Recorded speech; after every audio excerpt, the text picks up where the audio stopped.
这个大学生罗斯只是想去医院看母亲，却因为暴风雪被困在某游客中心。他走近一看，里面还有4个同样躲避风雪的人，一对中年夫妻，一个长发男，还有一个短发男。他泡上一杯热咖啡暖暖身子。因为暴风雪破坏了信号源，罗斯手机没了信号。为了将自己的行踪告诉家人，他走出室外搜寻信号。这时他听到一个微弱的求救声，他一探究竟，发现一辆车内藏着被绑架的女孩。罗斯大吃一惊，绑匪一定是休息区某个人。他冷静下来，决定先拍下车牌号。正当他准备想办法救女孩时，发现休息室的长发男正朝这边观望。罗斯只好假装搜寻信号。等他回到休息室时，中年女人邀请大家打牌。罗斯忐忑地坐到位置上。通过聊天，他们得知中年男人是个退伍军人，看样子来头不小。长发男听后着实被吓了一跳，他小心翼翼地问他有没有杀过人。中年男人回答I lost count.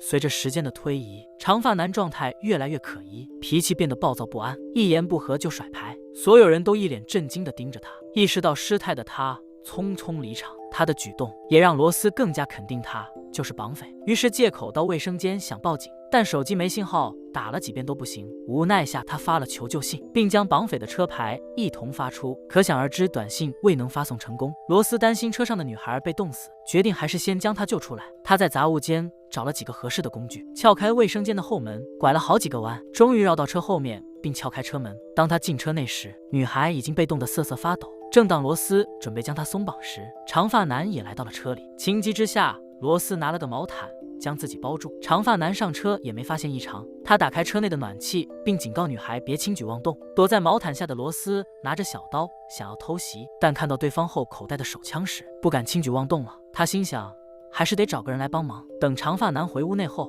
罗斯也找准机会原路返回卫生间。接着他找来短发男，将长发男绑架女孩的事情说出来。短发男听后很冷静，他在屋内找到一把射钉枪，并让罗斯先行去救女孩。等长发男发现后，肯定会跟上前，他则在后头攻其不备。然而，等罗斯上车撕掉女孩嘴上的胶布时，女孩第一句话让罗斯傻眼了。But where are the men?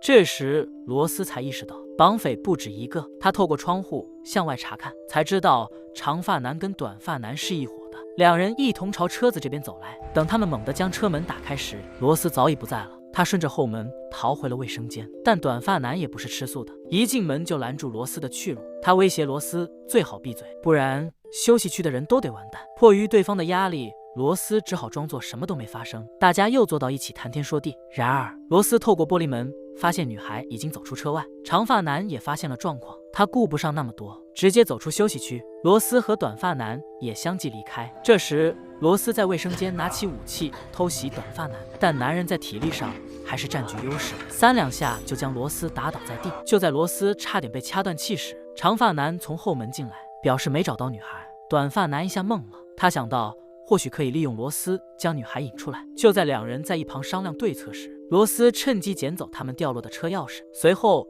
他们驾着罗斯到树林里，循着女孩留下的脚印找去，并威胁罗斯呼喊女孩。趁着两个男人放下戒备，罗斯突然转身向他们发起攻击。男人们被灯光闪到，一时间没有做出反应。罗斯趁机滚到山坡，等到他们开枪时，罗斯已经躲到一棵大树后。而在休息区的中年夫妻听到枪声后，也准备外出查看。他们发现不远处躺着一个人，男人冒着雪将女孩抱回了休息室。罗斯也踉跄着逃了回来，他将事情的经过告诉了这对中年夫妻。与此同时，2个绑匪也赶回休息区，他们担心中年男人是退伍军人，可能有枪，不敢贸然上前。长发男在屋外浇满了汽油，短发男则在屋外叫嚣着把女孩交出来，不然就让他们命丧于此。中年女人劝说不如交出女孩，但心存正义的男人跟罗斯肯定不同意。这时绑匪又说着女孩是个病人，如果不赶紧用药可能会有生命危险。中年女人曾是护士，她也证实了这个观点。男人想了想，让短发男把药交出来，他们可以以钥匙作为交换。短发男这才意识到自己的钥匙不见了。就在这时，女孩醒了过来，但她开口的第一句话又让事情有了反转。她竟是呼唤中年女人的名字。原来这个女人是女孩家的保姆，也是绑架案的策划人。这个女孩并不单纯，她常在家里羞辱保姆。这天，她依旧让保姆拿着洗地机跳舞时，她开心地享受着，却不知危险已经朝她走来。2个蒙面黑衣人冲进来绑走她，保姆却站在旁无动于衷，因为他欠下巨额赌金，于是策划绑架女孩，敲诈他的富豪父亲，一切都迎刃而解。但绑匪发现女孩患病，如果不及时服药，随时都可能有危险。为了保证人质的安全，保姆只好将要送过去。她骗丈夫说是度假，正当她追上绑匪时，却遇上暴风雪，几人都被困在休息区。女人的事情败露，男人一脸惊恐地看到妻子。正当绑匪们打火准备烧到屋子时，女人冲着门外大喊，她手上没有枪。这下局势又迎来大逆转，女人先将手上的防狼喷雾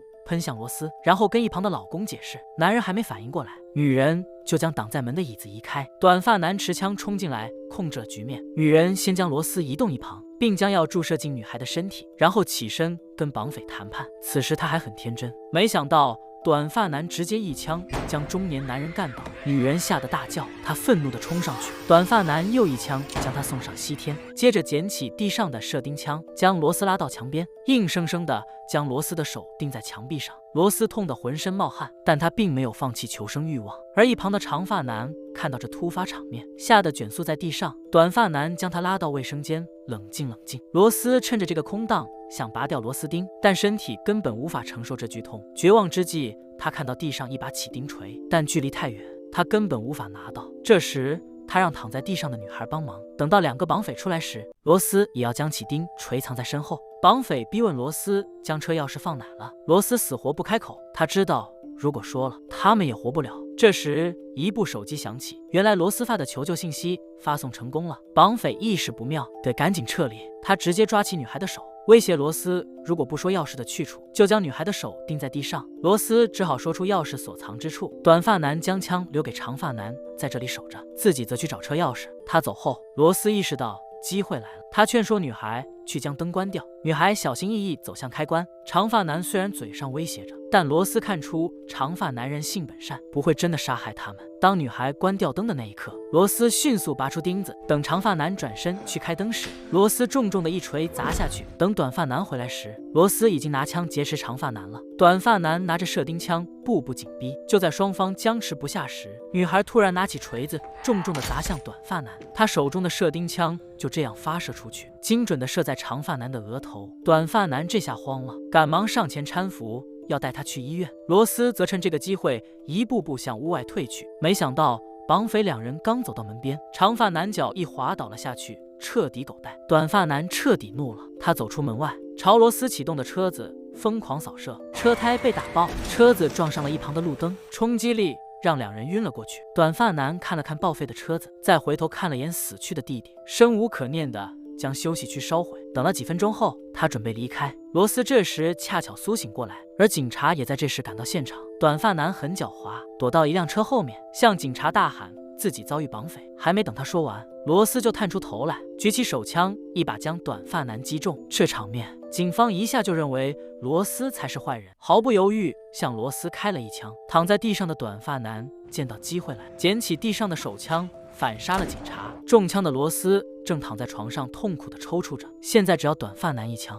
他就一命呜呼了。但是反派就是死于话多，他还来不及多说2句，罗斯就将藏在后背的螺丝刀狠狠地刺向短发男，绝地反杀。短短几分钟，罗斯靠顽强的意志活了下来。伴随着车内女孩苏醒的声音，影片就此结束。以上就是美国小成本惊悚电影《暂无出口》的故事内容，虽然短小，但很精湛。